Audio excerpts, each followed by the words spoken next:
Despite dealership sentiment surveys showing that dealership confidence is so-so, the dealership and auto industry has alarm bells ringing. And it seems as though as of this week, some of the biggest financial guys in the world are beginning to ring these bells as well. As we know, last month, Tricolor, a dealership group selling used cars with subprime loans to subprime borrowers, filed for bankruptcy. Now, I did make a video about this at the time if you guys are interested in checking it out. But long story short, the collapse of Tricolor, which was due to a variety of factors, but most notably defaulted loans and lack of cash, it filed for bankruptcy and closed its doors. And this left many people and organizations holding the bag that Tricolor left behind. And one of those people or organizations was none other than JP Morgan. You see, JP Morgan bought asset-backed securities from Tricolor as an investment, a lot of them. And the closure of Tricolor has put JP Morgan in the position to lose hundreds of millions of dollars. Now, I am not crying for JP Morgan, that's for sure. But just this week, Jamie Dimon, CEO of JP Morgan, had some commentary regarding not only Tricolor, but the state of the car market in general. And during this interview, he not only commented on the closure and bankruptcy of First Brands, which is an auto parts manufacturer,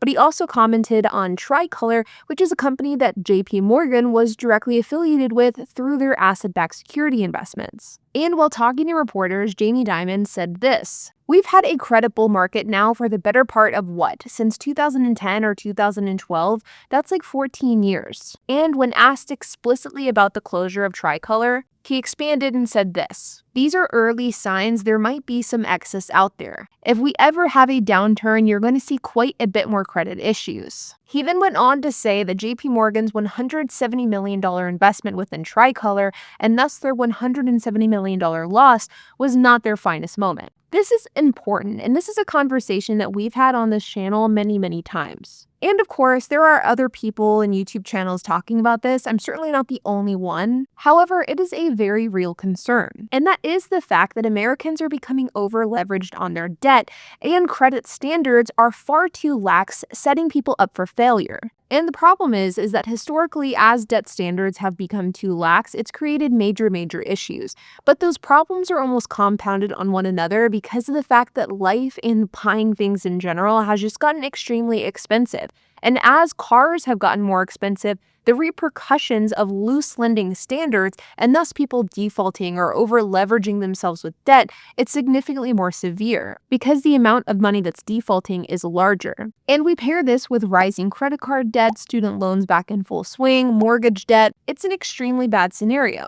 And while this is of course not a real estate channel, I do want to mention some Q3 data that was recently released that paints this picture even worse. According to Q3 real estate data, 101,513 U.S. properties had some form of foreclosure filings in Q3, and that's a 17% increase from a year ago. But what's even worse is that there was a 33% year-over-year increase in bank repossessions in this same quarter, which is likely a signal that further foreclosures are coming down the line. But back to cars. A recent report from J.D. Power shows that nearly 14% of new car buyers last month had credit scores below 650, which is the highest level of subprime borrowers in 9 years. And according to Fitch Ratings, more than 6% of borrowers with subprime auto loans were at least 60 days overdue on their payments this year, which is the highest level ever recorded. And this has led to a surge in vehicle repossessions, with more than 1.7 million cars repossessed this past year, the most since 2009. This is a disaster in the making. And I know that I've talked about this ad nauseum on my channel in the past, but the significance of this data really can't be overstated.